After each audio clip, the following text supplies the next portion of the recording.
Gracias que nos acompañan. Y es así como hoy se ve la información. Paola Rojas, licenciada en Ciencias de la Comunicación por la Universidad Nacional Autónoma de México. Cursó también la maestría en Filosofía en la Universidad Anáhuac, donde además impartió las asignaturas de Antropología Filosófica y Radio de 1999 a 2000. Habla 6 idiomas: español, inglés, portugués, francés, italiano y alemán. Su carrera suma ya 13 años y en ella destacan participaciones en el equipo del Cristal con que se mira de Víctor Trujillo, en el noticiario matutino Primero Noticias como suplente de Carlos Loret, y en radio, Detrás de la Noticia con Ricardo Rocha, Televisa Radio, Grupo Asir, Radio 13 y Grupo Fórmula. Ha sido enviada especial de Noticieros Televisa para el terremoto ocurrido en Chile en 2010 y el rescate de los mineros atrapados en la mina San José al norte de ese mismo país.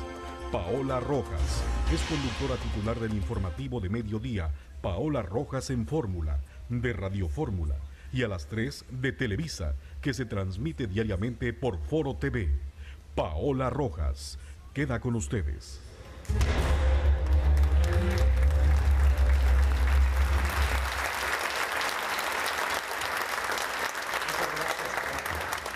Qué gusto siempre estar en Veracruz. Es lo que justamente escribía. ¿Puedo? Sí, claro. Escribí hace unos instantes en el Twitter. De verdad que antes que nada quiero agradecer la oportunidad de estar aquí en Veracruz. Es un lugar que siempre disfruto y del que me voy con una sonrisa y me voy con muy buenos chismes porque son platicadores los veracruzanos. Gracias de verdad que me permiten estar aquí nuevamente para platicar. Porque además la idea es esa, que tengamos pues sobre todo una charla más que una conferencia, porque eso de ponerse formal no se me da y en viernes menos. Pero hablar del mundo laboral y sobre todo compartirles algunos datos que seguramente conocen, pero que cuando los reunimos todos, la verdad es que sí, me parece nos empuja, no solamente nos invita, sino que nos empuja a adquirir una nueva actitud en torno al trabajo y también pues asumir que tenemos que acatar nuevas reglas en cuanto a nuestra jubilación o lo que será nuestra jubilación, nuevas reglas en cuanto al ahorro para el retiro. En fin, que hablaremos de este tema que me parece nos interesa a todos, porque todos de alguna manera trabajamos. Quienes nos estén siguiendo por televisión, a lo mejor por ahí alguna señora desde su casa dirá, no, Paola, yo no trabajo. Y entonces yo le pregunto, señora, ¿de verdad no trabaja? ¿Todo eso que usted hace en su casa no es trabajo? Criar a los hijos, con todo lo que implica. No hay horario, hay que desvelarse y hay que desmañanarse. ¿Eso no es trabajo? Por supuesto que es trabajo. El trabajo doméstico es parte de lo que estaremos pues platicando el día de hoy y de la incorporación de la mujer al mundo laboral. Claro que es trabajo y tenemos que empezar por cambiar el lenguaje para luego poder realmente tener un cambio de mentalidad. Y nada de decir, no, yo no trabajo, yo me quedo en mi casa. Yo trabajo en mi casa y es arduo el trabajo que hago dentro de mi casa y tiene que ser reconocido.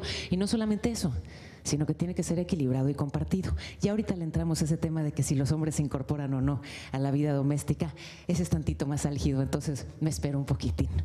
Pero, ¿qué les parece si por lo pronto pues les comparto estas cifras que, como decía, muy probablemente las tienen en el radar, pero siempre es útil recordarlas? ¿Ustedes saben cuántos años vivíamos o cuál era la esperanza de vida en 1930? Que digo, no está tan lejos. En 1930 la esperanza de vida era de 34 años. O sea, ¿cuántos aquí ya estaríamos viviendo horas extras? Ahora la esperanza de vida es de 75. Bueno, las mujeres tantito más, 78 nosotras, 72 ellos. Desde luego, pues eso implica un panorama distinto, porque no solamente vivimos muchos más años, sino que además, lógico, enfermamos, ¿no? Vivimos más años enfermos, adquirimos enfermedades crónico-degenerativas que cuestan mucho dinero. Y por lo tanto, insisto, hay que adoptar una nueva actitud en torno al trabajo y en torno a la seguridad social. Y no solamente está el tema de cuántos años vivimos, sino también está el tema de cuántos hijos tenemos. El famosísimo asunto de la pirámide poblacional. Aquí otro dato. En 1970, las mujeres tenían en promedio 7.3 hijos.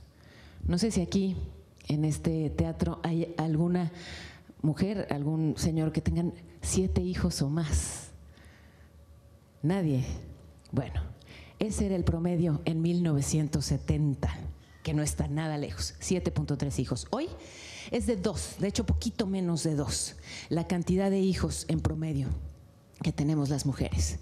Entonces, si sumamos esos 2 factores, pues nos queda clarísimo una cosa, que cuando lleguemos a la edad, cuando seamos adultos en plenitud, adultos mayores, va a haber muy pocos jóvenes en el mundo laboral como para solventar esas pensiones. Hay que acatar nuevas reglas. Tenemos sí ya una reforma laboral recientemente aprobada, que bueno, de alguna manera pues ya legisla en torno a muchas cosas que existían, pero que se manejaban fuera de la ley, como la contratación por hora y los contratos temporales y los contratos de capacitación, en fin. También otros temas que le dan certeza jurídica a los empleadores, como los salarios caídos, en fin, que generaban también muchísima preocupación. Y bueno, hay una estimación de los empresarios, esta es una encuesta que publicó el Banco de México, más que la aprobación, por la implementación de esta reforma electoral, tan solo en este año se espera que logren crearse 200,000 nuevos empleos. Sí es importante que existan nuevas reglas, pero no solamente tiene que haber nuevas reglas, sino que también tiene que haber una nueva actitud en torno al trabajo y en torno a esta nueva realidad. ¿Por qué es importante que se generen más trabajos? Bueno, me parece que es casi obvia la respuesta, pero en estos momentos es particularmente importante porque en México tenemos a muchos jóvenes.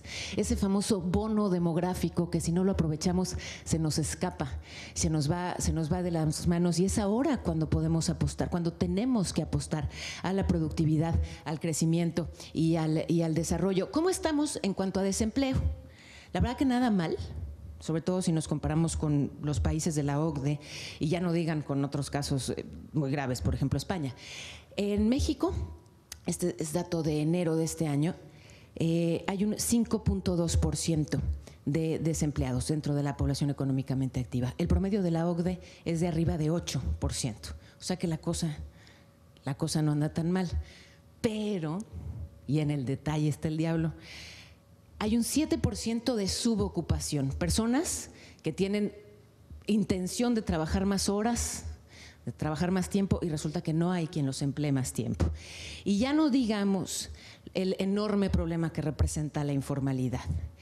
Y bueno, hay distintas cifras, es difícil medir a la informalidad porque justamente es escurridiza y se esconde, ¿no? Pero las estimaciones que se han hecho hablan de por lo menos un 28% de los mexicanos con un trabajo informal.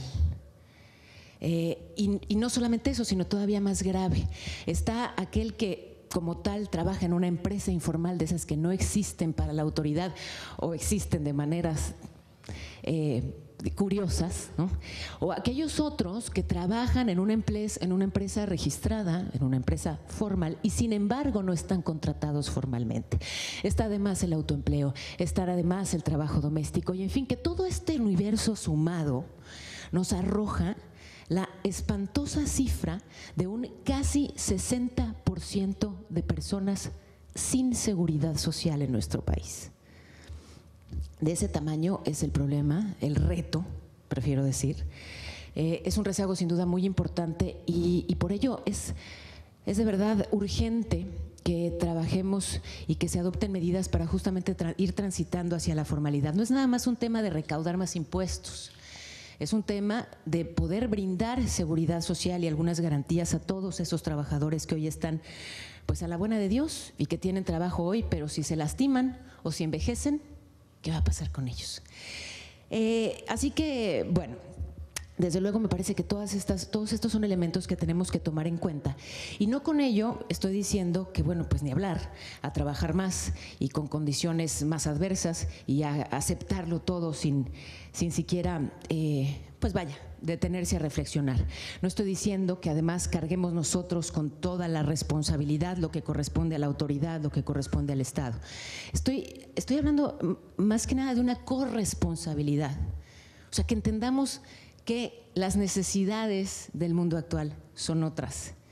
Y en base a ello hay que seguir siempre exigiendo nuestros derechos luchando por nuestros derechos laborales, pero desde el entendimiento de que las reglas tienen que ser distintas. Resistirse a ello, pues es jugarle al ciego y es simplemente aferrarse a una realidad que eventualmente nos va a explotar. Y entonces mejor tomar las medidas graduales, a dejar que el problema crezca y explote y se nos estampe en la cara. Así que, bueno, eso parte de lo que los invitaría el día de hoy a reflexionar y a pensar en ese futuro y qué tanto están realmente organizados para ese futuro y qué tanto están ahorrando para su retiro y bueno, qué tan vulnerables o no pueden ser en unas décadas. Hay otro tema que es crucial y que forma también parte de la nueva realidad del mundo laboral y que ya de alguna manera tocaba al iniciar esta conversación y que tiene que ver con el trabajo doméstico y el poquísimo valor que le damos al trabajo doméstico. El otro día escuchaba en fin, un grupo de personas felicitando, ¿no?, a un señor porque su hijo estudia 2 carreras, ¿no? Y entonces, ¡ay, qué muchachito tan estudioso! Hombre, qué bárbaro, se quema las pestañas, es que no para, ¿no? Está estudiando economía y está estudiando derecho, qué orgullo para ti como padre.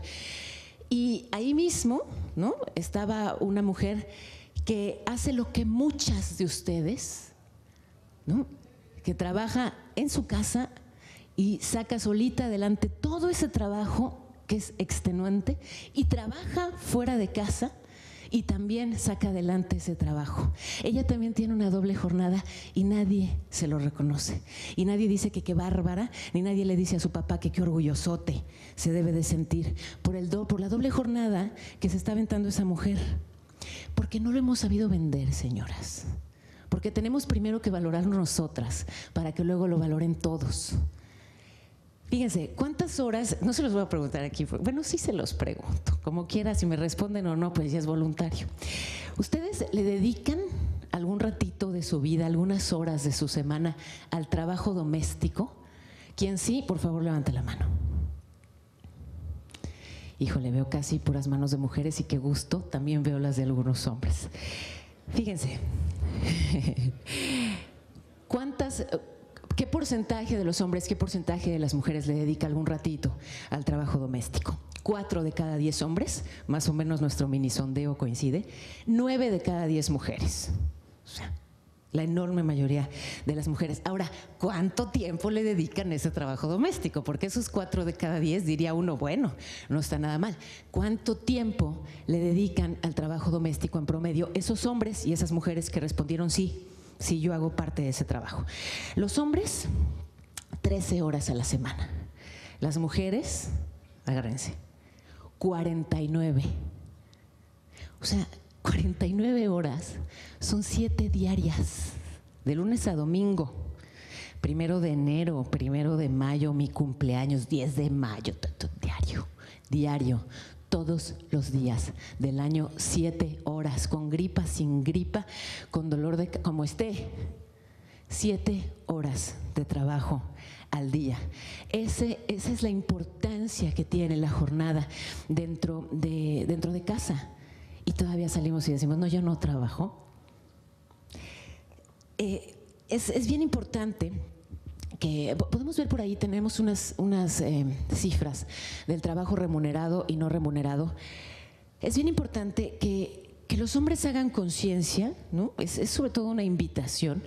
Me entrevistaban hace unos instantes y bueno, les decía yo que no se trata de hacerlo, bueno, la vía hostil, esa no es la mía, me sale muy mal, ¿no? Pero sí me parece que desde el entendimiento y desde la conciliación podemos invitar a los hombres, primero, a que vean esa realidad, a que vean que hay un desbalance, a que sinceramente acepten que sí es una enorme conquista el que la mujer, que muchas mujeres hayan salido de casa y se hayan incorporado al mundo laboral, pero que hay una falta de equilibrio si nosotras ya estamos fuera de casa trabajando mucho y dentro de casa seguimos cargando con todo.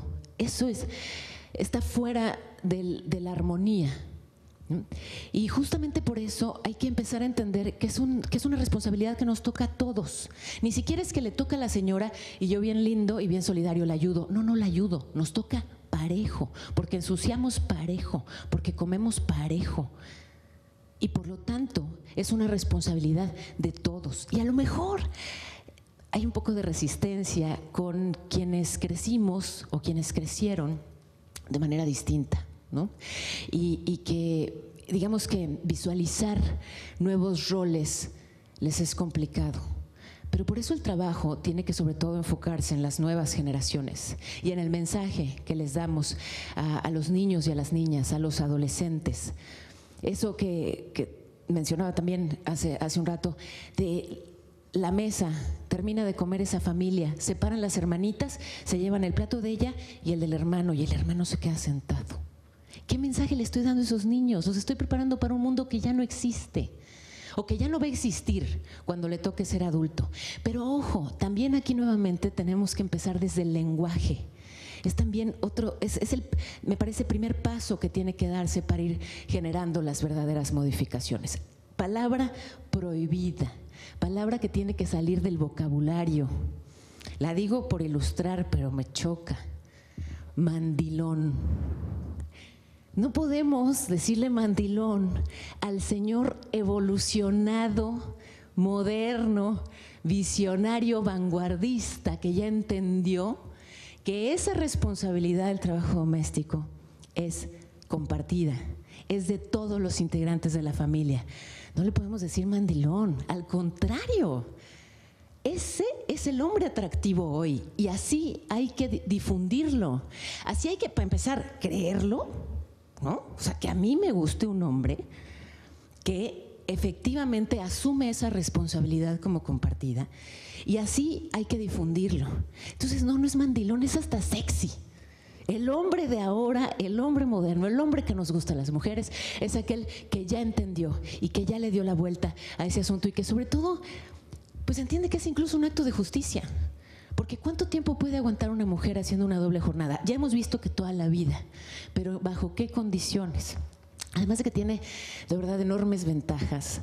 O sea, no es nada más porque es lo correcto, sino tiene enormes ventajas que los hombres se incorporen al mundo laboral, al mundo doméstico, al trabajo doméstico. De entrada, si se quedan fuera, se pierden, señores, a ver si los convenzo. Lo mismo les quedo gordísima, pero se pierden de algo hermoso como la crianza de los hijos. La crianza de los hijos, que es algo irrepetible y que solamente si estás ahí cerquita la vives y la gozas de manera intensa. Solamente si se comparte de manera equilibrada ese trabajo, hay una verdadera armonía y la señora tiene tiempo para sí misma. Entonces, de entrada, va a tener mejor humor, va a tener tiempo, por ejemplo, para hacer ejercicio, estará más guapa, va a tener, pues, simplemente tiempo para descansar. Que muchas mujeres, muchísimas mujeres que realizan una doble jornada laboral no tienen nunca tiempo para descansar. Y eso se acumula y genera un estrés que explota y que eventualmente tiene consecuencias que van incluso más allá de la familia. Que, en fin, afectan en diferentes estratos. Así que, bueno, ahí la invitación a que tomen en cuenta pues eso, con lo que están cargando muchas mujeres y ojalá que adopten esa actitud no solamente solidaria, sino, insisto, de justicia para que se pueda alcanzar una armonía en las familias. Hay cambios importantes incluso en la legislación con respecto al tema del embarazo, la gestación, etcétera, pero seguimos sin estar a la vanguardia, por supuesto, ¿no? Yo me acuerdo de un caso de una pareja de amigos que estaban embarazados allá en Viena, en Austria. También ahí el lenguaje, estaban embarazados, la pareja, o sea, no es que ella está embarazada y es su panza, son sus náuseas y es su bronca, estamos embarazados y es un proceso que vivimos juntos. Esta pareja estaba embarazada y estaban en la decisión de quién de los dos iba a tomar todos esos meses, allá es un año de incapacidad, imagínense, quién iba a tomar todos esos meses de la incapacidad, si el papá o la mamá, ¿no? Y ustedes dirían, pues, ¿pero la mamá? solamente la mamá lo puede amamantar.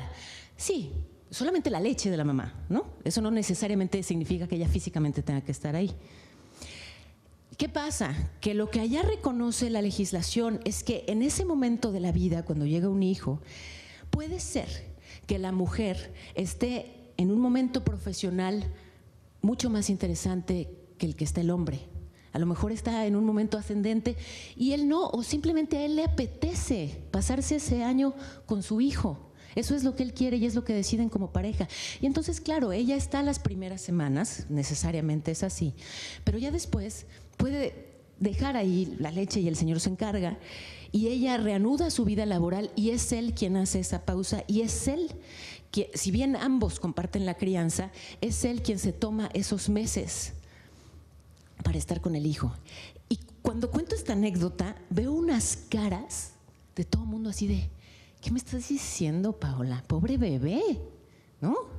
Yo no sé qué se imaginan, si va a ser un desastre, porque una cosa es darle de comer, pero el problema es cuando viene el descomer, ¿no? Y entonces imaginan al señor cambiando el pañal y les viene una angustia.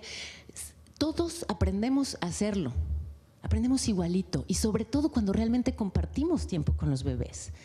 Esto de la intuición viene en buena medida de la relación directa y del contacto permanente, cercano, con ese pequeñito que necesita de mí, y entonces, claro que aprendo y claro que lo hago estupendamente. Ya no se diga de otros casos magníficos como por ejemplo en Finlandia, que no nos podemos ni comparar porque claro, tienen mucho dinero y además lo que necesitan es que la gente haga bebés, pero imagínense que allá la incapacidad es para los dos, para él y para ella, ¿no? Pero un poco a lo que voy con todo esto es que se entiende desde ahí, o sea, desde el nacimiento de los hijos o incluso desde antes, desde el embarazo, se entiende como algo de ambos. Que ojalá, me parece que es hacia donde tenemos que ir transitando, más allá que en cuanto a la legislación, cultural y socialmente sería bien interesante y bien importante que hacia allá fuéramos transitando. Y bueno, ya que hablamos de trabajo doméstico, está un tema que también es crucial, sobre todo si hablamos de vulnerabilidad dentro del trabajo, y es el de las empleadas domésticas, empleadas y empleados domésticos. Que, bueno, ¿no? Si hablamos, insisto, de un sector vulnerable dentro del mundo laboral, es ese. También, ¿cuántas mujeres que logramos pues en fin, conquistar algunos espacios profesionales y nos ufanamos y nos dan reconocimientos y ponen así como pusieron ese video tan uyuyuy, sí. Pero yo podría hacer todo eso si no tuviera un respaldo en mi casa de una mujer que esté por lo pronto cuidando, tengo gemelitos de 1 año, que esté por lo pronto cuidando a mis hijos.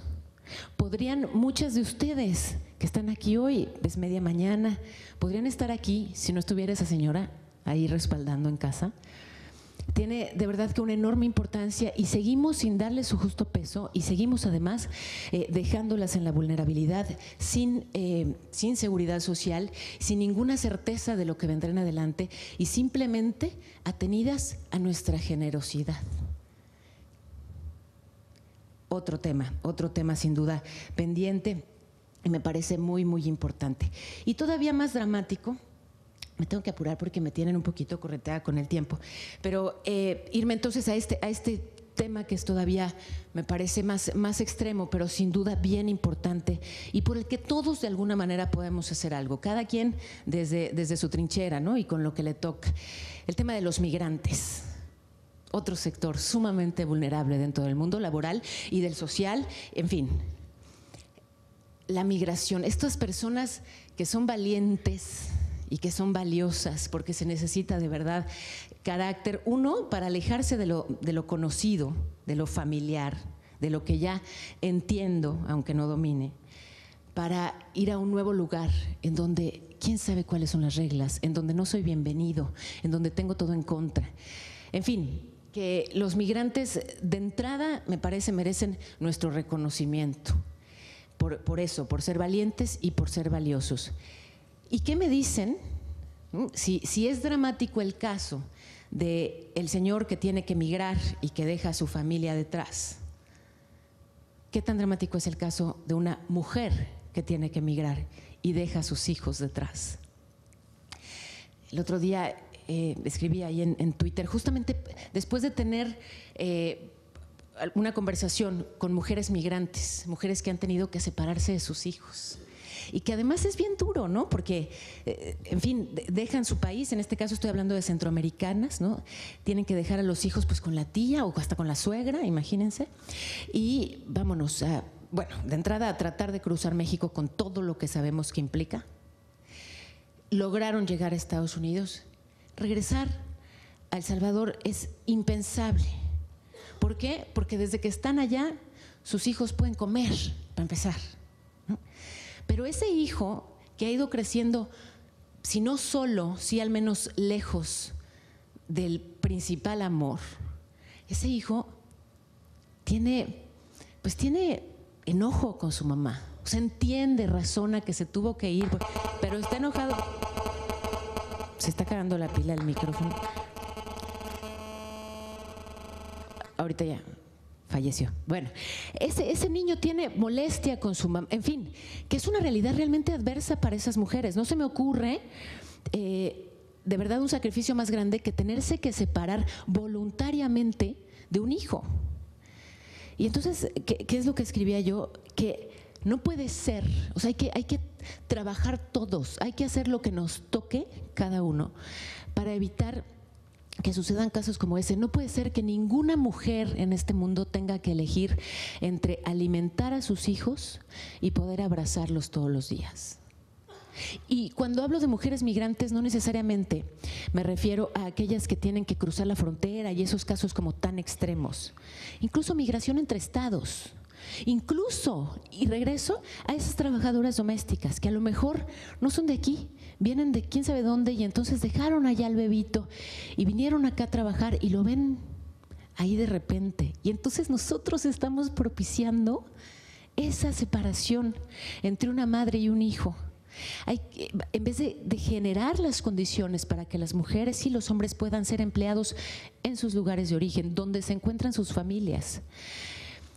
Y bueno, si hablamos de este dramático panorama de una mujer que tiene que separarse de sus hijos, me sirve muy bien como pretexto para ir a esta mujer, que es todo un ejemplo. Voy a colgarme de dos mujerones para compartirles un par de reflexiones antes de escaparme corriendo al aeropuerto. Ella es Aung San Suu Kyi. Tenemos por ahí la imagen de esta mujer hermosa, esta mujer chiquitita físicamente, pero poderosísima, con una fuerza de verdad inmensa. Muy probablemente la ubican y bueno, si no nada más recordar, ella es birmana, de ese país en el sudeste asiático que si no han ido, por favor no se lo pierdan, porque es de verdad precioso, que está ahí entre la India y Tailandia. Y bueno, Birmania, muchos años gobernado por una junta militar autoritaria, espantosa. Ella, como hija de un líder de la independencia de ese país, pues de alguna manera crece siempre como una mujer reconocida dentro de la sociedad birmana. Vive fuera, en la India, en Oxford, y cuando regresa a su país en el 88 decide encabezar pues nada menos que la resistencia en Birmania en contra de esta junta militar y lo que implicó para esta mujer. De entrada, y por eso llego a esta historia, separarse de sus hijos durante 10 años, ¿no? Ellos se quedan en Oxford, ella en arraigo domiciliario la buena parte del tiempo que pasa en Birmania, Myanmar llamado el país por los militares. Separada de sus hijos, separada de su esposo. De hecho, su esposo se muere, está enfermo y se muere sin poderse ella despedir de él. De ese tamaño el sacrificio que hace esta mujer, que además tiene unos discursos sobre la democracia y sobre la libertad que les sugiero muchísimo, de verdad no pueden perderlos, pero sobre todo sobre la reconciliación nacional, que qué bien nos vendría. Y bueno, ¿Qué traigo hoy hasta aquí de Aung San Suu Kyi, Premio Nobel de la Paz en el 91 y en fin, con toda esta historia que les mencionaba? Básicamente esta frase que de alguna manera, si no engloba lo que fue su lucha, si al menos lo que me gustaría transmitirles hoy. Usen su libertad para promover la nuestra. O sea, ella, cuando vivía, ya hay una realidad distinta y ya va a haber elecciones en el 2015 en Myanmar, en Birmania, en fin, pero ella, en medio de este silencio al que le obligaron, de este aislamiento dentro del arraigo domiciliario, y además después de haber conocido y crecido en un mundo distinto, totalmente libre en el Reino Unido, ella les pide a quienes están fuera que usen su libertad para promover la nuestra. Y eso es justamente la invitación. Ustedes que tienen libertad económica, ¿no? Tienen una vida holgada, tienen libertad social, pueden tomar sus propias decisiones, tienen una serie de libertades. ¿Qué tanto trabajan por promover la libertad de otros? Otros que, por ejemplo, no tienen esa libertad económica y están sumidos en la miseria y están sacando el trabajo al día y están luchando por sobrevivir en condiciones adversas. Eso le robo hoy a Aung San Suu Kyi y le robo también hoy a otro mujerón. Voy ahora desde Birmania hasta Kenia. Le robo a Wangari Maathai también una frase. De Wangari, también Nobel de la Paz, en el 2004, le decían la mujer árbol, no por grandota, sino porque promovió que se plantaran muchísimos árboles allá en Kenia. Se dio cuenta que en buena medida la deforestación y el daño al medio ambiente estaba causando que las mujeres estuvieran todavía más sumidas en la pobreza, ¿no? No tenían agua, no tenían tierra para la agricultura del autoconsumo, en fin. Y entonces empieza a propiciar que haya viveros. Cuando recibió el Nobel de la Paz, ella ya encabezaba el trabajo en 3,000 viveros en África. Y bueno, hizo una larga lucha muy importante, no solamente para defender los derechos de las mujeres, sino sobre todo para cuidar y respetar al medio ambiente. Hay una anécdota muy, muy breve, se las cuento. El juez, cuando ella se divorcia, era una mujer atípica, ¿no? Imagínense, fue la primera doctora, la primera mujer en doctorarse, no solamente en todo su país, sino en toda esa región del continente africano, una mujer atípica. Y entonces, pues las cosas no funcionaron, se divorcia, y cuando el juez, pues justamente dicta el divorcio, dice, es muy fuerte, con gran nivel educativo, una cabezota muy difícil de controlar. Así se expresó de Wangari Maathai el juez. Y sí fue muy difícil de controlar siempre. De hecho, estuvo en prisión por oponerse a que se construyeran algunas cosas dentro de su ciudad, en fin, y que se afectara al medio ambiente, pero nunca claudicó. Y ella decía algo bien importante: los seres humanos pasamos mucho tiempo acumulando, pisoteando, negando a otras personas, y sin embargo, ¿quiénes son los que nos inspiran incluso después de muertos? Aquellos que sirvieron a otros que no eran ellos. Y pues ella justamente murió hace 1 año y medio y nos sigue inspirando con este mensaje. Ojalá que ustedes sean también fuente de inspiración para muchísimos. Gracias de verdad por este tiempo.